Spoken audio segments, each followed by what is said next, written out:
desain berikutnya adalah desain riset itu. Kalau desain riset deskriptif ini langkahnya meliputi pertama harus ada masalah.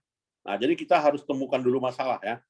Jadi masalah penelitian itu apa? Misalnya masalah penelitian itu kita ingin mengetahui ya kenapa misalnya transaksi non cash yang menggunakan e-money tidak bisa berjalan efektif. Misalnya apa? Ya, misalnya kenapa pengisian kartu plastik ya e-money itu tidak bisa dilakukan menggunakan misalnya aplikasi mobile banking misalnya. Kenapa? Ya, disebabkan karena faktor jaringan misalnya ya. Kemudian juga karena faktor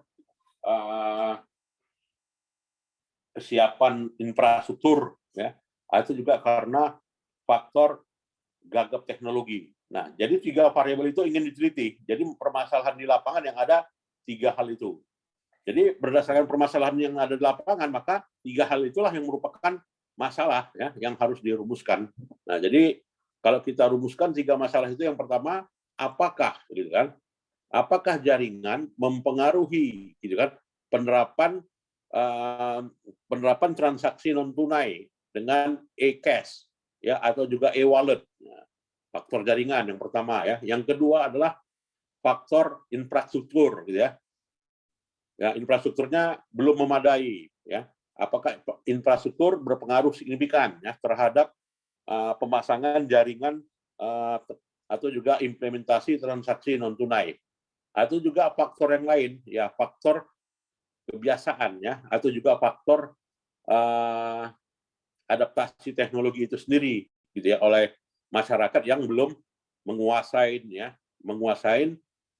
transaksi non tunai. Semuanya masih pakai uang tunai gitu kan, sehingga kita ketemu masalahnya adalah belum terbiasanya masyarakat gitu kan menggunakan transaksi non tunai dalam pola pembayarnya sehari-hari. Itu masalah di masyarakat gitu kan, sehingga belum jalan efektif ya yang namanya kartu non tunai tersebut ya.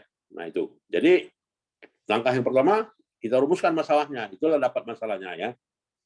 Ya, lantas kalau sudah ada rumusan masalahnya 3, maka di tujuan penelitian berapa? 3 juga, gitu kan? Maka kita sudah merumuskan tujuan ya 3 tadi. Kemudian kita lakukan adalah mengkaji pustaka. Nah, jadi berkaitan dengan transaksi non tunai itu dari teori apa? Misalnya dari teori plan behavior, ya kan? Misalnya teori dari adaptif teknologi, gitu kan? Nah, berarti kita kajilah ya kepustakaan yang berkaitan dengan teori yang relevan dengan hal itu ya. Jadi udah dapat kita temukan teorinya ya. Kemudian menentukan sampel. Nah, siapa mau diambil sampel ya? Misalnya pengguna jalan tol ya, populasi pengguna jalan tol atau juga pengguna misalnya pengguna token gitu ya. Token listrik ya, atau juga pengguna yang lainnya ya. Nah, jadi itu merupakan sampel yang representatif ya para penggunanya. Kemudian menyusun instrumen penelitian. Nah, instrumen penelitian mulai dari kuesionernya gitu kan, alat analisanya itu adalah instrumen. Nah, jadi menentukan itu dalam penelitian deskriptif kita lakukan pengujian instrumen ya. Kemudian pengumpulan data. Nah, jadi dalam hal ini data kita kumpulkan gitu ya. Jadi data yang dikumpulkan adalah hasil tabulasi datanya yang sudah ditabulasi misalnya di dalam Excel gitu ya. Nah, itu. Kemudian menganalisanya. Nah, jadi dianalisa maka berapa yang dalam hal ini sangat sering gitu ya, jarang ya kan, atau sama sekali tidak pernah, maka kita kumpulkan atau juga kita analisa data ya berdasarkan pada ring persepsi atau juga ring kegunaan. Nah, itu ya. Kemudian juga menarik kesimpulan. Nah, jadi dengan demikian penelitian deskriptif ini kita tidak ada yang namanya hipotesa ya. Jadi kita hanya menganalisa saja ya, hanya menelaah saja ya, atau juga menganalisa data ya dari suatu data. Jadi tidak ada pengujian yang namanya pengujian statistik ya. Itu ciri khas penelitian deskriptif. Nah, ini kalau dia skripsi diploma 3, itu cenderung dia memang penelitian deskriptif. Kalau sekarang S1, udah kebanyakan orang bukan lagi penelitian deskriptif ya, tapi udah penelitian kausalitas ya, atau penelitian tindakan, atau penelitian grounded, atau juga penelitian eksperimen. Nah, jadi yang namanya skripsi itu udah nggak apa lagi deh ya. Kalau dulunya ya, skripsi itu masuk dalam penelitian deskriptif ya. Sekarang udah banyak yang menguji hipotesa ya. Nah, itu sehingga penelitian skripsi itu masuk kategori penelitian deskriptif. Ada yang mau bertanya? Silakan. Cukup jelas ya? Ya, cukup jelas. Kemudian desain kualitas, nah desain kausalitas. Nah, namanya juga kausal gitu kan, hubungan timbal balik gitu ya. Jadi bicara hubungan timbal balik di sini, maka desain penelitiannya disusun meneliti kemungkinan adanya hubungan sebab akibat ya. Karena adanya hujan, maka tumbuhlah pohon pisang. Nah, karena ada hujan, maka tumbuhlah ubi. Gitu. Karena ada ROI-nya 2%, maka return sahamnya 0,02%. Kalau misalkan ROI-nya 0,1, maka harga sahamnya naik 0,2. Nah, itu adalah desain kausalitas ya, meneliti hubungan sebab akibat ya, atau hubungan antar variabel. Nah, ini banyak sekarang ya. Jadi rata-rata penelitian S1 sekarang, anak-anak S1 kausalitas ya. Karena apa? Dia menguji antar variabel ya. Menguji hubungan sebab akibat. Nah, itu kecenderungan dari penelitian S1 ya pada saat ini. Nah, sekarang mau kita lihat bagaimana langkahnya. Nah, langkah dalam penelitian kausalitas sebagai berikut. Pertama, menetapkan masalah. Nah, sama tadi ya dengan penelitian deskriptif, sama-sama mencari masalah. Ya, masalahnya kita temukan. Ya, kemudian merumuskan tujuan. Nah, merumuskan tujuan. Ya, jadi masalahnya ada 3, maka tujuannya 3. Ya, masalahnya ada 4, maka tujuannya 4. Ya, karena kita mau memecahkan masalah tersebut, gitu ya. Kayak itu. Kemudian mengkaji teori. Nah, mengkaji teori. Jadi ciri khas dari penelitian kausalitas, kita perlukan teori, ya. Jadi teori sangat diperlukan, ya. Ya, kemudian merumuskan hipotesa. Jadi yang dikatakan penelitian kausalitas itu rata-rata adalah bukan rata-rata, 100%. Itu adalah penelitian kuantitatif, ya. Ingat itu. Penelitian kuantitatif yang namanya penelitian kausalitas, ya. Jadi penelitian kualitatif itu bukan menguji antar variabel ya, tetapi menguji persepsi, hanya menganalisa ya, atau juga hanya mengeluarkan teori ya, yang pada akhirnya melahirkan teori. Itu namanya desain riset kualitatif ya. Tapi kalau desain riset kuantitatif itu kita mengkonfirmasi ya, mengkonfirmasi teori. Makanya teori itu benar nggak, gitu ya? Makanya teori itu sesuai tidak, gitu ya? Jadi yang kita dukung adalah, jadi yang kita uji itu adalah teorinya. Nah, teorinya yang sudah dilakukan oleh beberapa peneliti sebelumnya, ya. Silakan kalau ada yang mau bertanya. Silakan. Cukup jelas ya. Jadi yang namanya kausalitas itu karena ada hubungan sebab akibat. Karena ada naiknya X, maka naiknya Y. Karena turunnya X, maka turunnya Y. Kan itu ya. Itu berarti hubungan kausalitas ya. Ada hipotesa. Nah, berarti profitabilitas, return on investment berpengaruh terhadap return saham. Nah, maka kita itu adalah sudah melakukan atau juga merumuskan yang namanya hipotesis ya. Kemudian juga menentukan ukuran sampel. Nah, ini ciri khas dari riset kuantitatif, kita harus ada sampel ya. Maka ada populasi, ada sampel. Kemudian mengklarifikasi dan mendefinisikan variabel penelitian. Nah, jadi variabel penelitian didefinisikan ya, itu. Dan kemudian juga menyusun instrumen. Nah, kalau kita menggunakan data primer pasti kuesioner gitu ya. Kalau kita menggunakan data sekunder, berarti data kalau kita ingin menggunakan data sekunder, maka kita menggunakan atau mengumpulkan data, begitu ya. Kemudian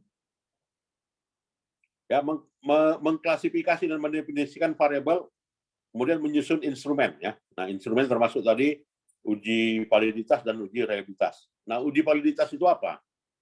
Nah, uji validitas itu adalah uji untuk menguji apakah suatu bobot pertanyaan itu apa ya? Itu apakah suatu bobot pertanyaan itu dianggap bisa mewakili yang ditanyakan, maka itulah dikatakan dengan uji validitas, ya. Kalau dikatakan dengan uji reliabilitas apa? Keandalannya, gitu kan? Artinya pertanyaan itu memang diandalkan untuk menjawab, gitu kan? Atau merumuskan jawaban yang diinginkan. Ya. Nah, jadi itu dikatakan dengan uji reliabilitas. Misal, gitu ya, kalau kita ingin mau meneliti tingkat kesejahteraan nelayan, misalnya, kalau kita tanyakan indikatornya adalah selera mereka membeli mobil, misalnya, nah itu tidak relevan bagi mereka ya. Namanya juga nelayan, kan? Nelayan tinggalnya di tepi pantai, gitu ya. Jadi mereka parkir mobil pun nggak punya, kenapa kita ajukan pertanyaan terkait mobil, gitu kan? Maka dianggap tidak reliable, gitu ya. Nah, makanya pertanyaan itu diuji reliabilitasnya, gitu ya. Nah itu. Ada yang mau ditanyakan, silakan. Ada? Baik. Berikutnya, ya menentukan metode pengumpulan data. Jadi metode pengumpulan datanya menggunakan misalnya apa ya, menggunakan pengumpulan datanya dengan teknik dokumentasi, gitu ya, atau juga dengan telaah pustaka, gitu ya, atau juga dengan tracing melalui browser. Nah itu adalah metode kita ya yang harus kita ungkapkan di dalam pengumpulan data ya. Nah itu. Kemudian melakukan pengujian hipotesa. Nah ini ya. Jadi kalau kita di ilmu ekonomi gitu ya, itu selalu adanya pengujian hipotesa ya. Biasanya karena menganut apa? Kita menganut aliran kuantitatif gitu ya. Jadi yang namanya kuantitatif itu selalu identik ya menggunakan hipotesa ya. Kemudian menarik kesimpulan ya. Berarti nanti yang ditarik kesimpulannya kita jawabannya adalah berpengaruh atau tidak berpengaruh gitu kan. Signifikan atau tidak signifikan. Nah, kita bicara seperti itu. Kalau dia yang namanya data primer gitu ya, maka jenis penelitiannya nggak tepat dikatakan penelitian kausalitas ya, tetapi lebih tepat dikatakan dengan deskriptif. Nah, itu. Ada yang mau ditanyakan? Silakan. Silakan. Ya, berikutnya desain penelitian korelasional. Nah, desain penelitian korelasional ini adalah penelitian yang dibuat atau diteliti menguji hubungan yang terjadi antar variabel dengan memperlihatkan koefisien korelasi, gitu ya. Nah, jadi apa itu korelasi? Apakah ada hubungan ya atau seberapa besar hubungan antar variabel? Itu namanya penelitian korelasi ya. Nah, itu. Dan langkah penelitian korelasi ini tidak berbeda jauh dengan penelitian kausalitas. Kenapa? Ya masih berbau empiris ya, atau masih berbau pengujian hipotesa. Nah, jadi makanya penelitian korelasional ini mirip dengan penelitian kausalitas ya, nggak ada beda itu. Masih mirip ya. Cuman bedanya adalah yang kalau kita hanya korelasi itu menguji sejauh mana ya, atau apakah ada hubungan atau tidak ada hubungan. Nah, itu yang namanya uji korelasi ya. Silakan kalau ada yang mau bertanya. Silakan. Oke, sekarang kita lihat langkahnya. Jadi hanya memverifikasi aja ya. Yang namanya korelasi ini langkahnya tidak berbeda jauh dengan penelitian kausalitas tadi, karena ada hipotesa. Nah, itu ya. Dia tetap ada hipotesa. Berikutnya, penelitian tindakan, action research. Nah, jadi kalau biasanya penelitian tindakan ini seperti di kedokteran, gitu kan. Jadi metodenya adalah metode melakukan perbaikan terhadap yang sudah ada dilakukan sebelumnya. Nah, itu dia dikatakan dengan penelitian tindakan. Ya. Silakan, ada yang mau bertanya? Ada? Cukup jelas ya? Ya, cukup jelas. Nah, langkah-langkah penelitian tindakan pertama merumuskan masalah ya dengan tujuan. Nah, jadi kita rumuskan masalah dengan tujuannya, maka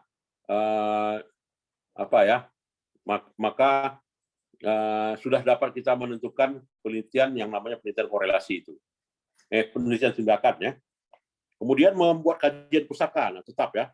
Semuanya itu ada teorinya, maka itulah yang namanya kepustakaan ya. Kemudian jika diperlukan ada rumusan hipotesa. Nah, ini penelitian tindakan ini bisa juga ya menggunakan hipotesa. Kemudian membuat desain penelitian yang cocok dengan kondisi keterangan ya. Nah, jadi itu membuat desain penelitian yang sesuai ya. Artinya eksperimennya harus ada. Nah, itu ya. Eksperimentalnya harus ada.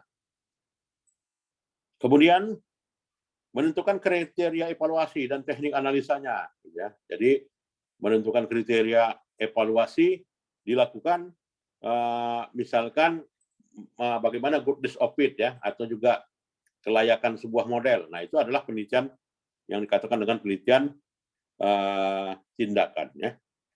Kemudian mengumpulkan data, menganalisa dan menginterpretasikan hasil. Nah, jadi penelitian tindakan ini juga boleh masuk ranahnya penelitian kuantitatif juga ya, atau beraliran kuantitatif. Nah, itu. Kemudian desain eksperimental. Nah, jadi desain penelitian eksperimental ini ya desain penelitian yang disusun untuk meneliti adanya hubungan kausalitas ya mengenai sikap antara kelompok yang diberi perlakuan dengan kelompok lain yang tidak diberi perlakuan gitu ya. Nah, jadi penelitian eksperimental itu kita ingin melihat perubahan ya. Perubahan yang terjadi antara sebelum diberikan tindakan atau juga sesudah misalnya kedokteran gitu ya. Biasanya ini penelitian eksperimental itu kedokteran gitu ya. Kalau udah dikasih obat gitu ya, bagaimana reaksinya? Ya kalau udah diberi obat A, ya bagaimana reaksinya? Maka itu adalah penelitian tindakan ya, atau juga penelitian eksperimental ya. Ada yang mau bertanya, silakan. Tidak tertutup juga kemungkinan ya kalau orang ekonomi akuntansi melakukan desain eksperimental, boleh-boleh aja gitu kan. Boleh-boleh aja. Misalnya kira-kira kalau orang ingin menguji pasar saham gitu ya. Kalau ingin menguji pasar saham, ya kita uji sejauh mana reaksinya gitu kan. Kalau misalkan harga 1.000 dengan harga 2.000, ya apakah kita ingin membeli 50 slot atau membeli 60 slot dengan harga yang tertentu, maka itu bisa bisa disimulasikan gitu ya. Nah, jadi apabila penelitian akuntansi seperti itu, maka dikatakan dengan penelitian eksperimental. Jadi memang pada umumnya ilmu sains ya, IPA yang melakukan penelitian eksperimen. Tetapi tidak tertutup juga kemungkinan penelitian ilmu sosial ya, ilmu akuntan. Nah, kalau ada yang mau meneliti itu boleh ya, adik-adik mahasiswa yang nantinya mau meneliti tentang desain eksperimental ini silakan ya, sangat bagus sekali. Nah, itu saya kira ya.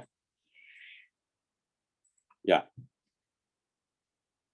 Nah, jadi penelitian eksperimental semu ya penelitian yang disusun untuk memperoleh informasi yang merupakan perkiraan bagi informasi yang didapat melalui eksperimen yang sebenarnya ya dalam keadaan yang memungkinkan untuk memanipulasi semua variabel yang relevan. Jadi penelitian eksperimental ini bersifat desain ya, ada pengujian ya, pengujiannya itu dalam bentuk dalam bentuk eksperimen gitu ya, atau juga dalam bentuk uji coba gitu ya. Boleh saja ya. Jadi ragamnya itu ada one shot case tadi, ada one group pretest post test ya, ada static group comparison ya, ada static group comparison pretest atau juga post test ya. Kemudian berikutnya adalah penelitian grounded. Nah, ini ya. Jadi kalau di dalam ilmu akuntansi sering nggak melakukan grounded. Ya, jadi grounded ini penelitian yang disusun untuk membuat generalisasi empiris yang menetapkan konsep dan membuktikan mengembangkan teori. Nah, jadi grounded research, kita ingin membuktikan teori agensi, kita ingin membuktikan teori Littner, ya, kita ingin membuktikan teori bit on hand teori, ya, kita ingin membuktikan teori behavior misalnya. Nah, itu namanya grounded, dasarnya teori ya. Nah, kita pembuktiannya teori. Nah, jadi langkah teori itu, langkah grounded menentukan masalah, ya, melakukan observasi dalam hal ini semua dipaksa dicatat secara holistis dan bersifat alamiah. Kemudian melakukan interpretasi fakta, membuat deskripsi tentang fenomena yang diamati, serta merumuskan menjelasasi bersifat teoritis dengan menyusun proposisi konsep teori ya dan menyusun laporan. Nah, jadi akuntansi juga berpeluang ya meneliti di bidang dengan jenis risetnya adalah riset grounded ya. Gitu. Baik, ada yang mau bertanya? Silakan. Cukup jelas ya? Ya, cukup jelas ya. Oke lah. Baiklah, kalau dengan demikian itu saja dulu yang perlu saya sampaikan ya. Nah, yang penting kita paham dulu gitu ya. Paham dulu jenis-jenis risetnya, nantinya kita tuangkan ini semuanya kepada dalam satu paper ya. Nah, itu. Baiklah, saya kira itu saja ya. Selamat siang. Assalamualaikum warahmatullahi wabarakatuh. Selamat siang, terima kasih Pak. Ya, sama-sama. Terima kasih Pak. Waalaikumsalam Pak. Selamat siang Pak. Siang Pak. Terima kasih Pak.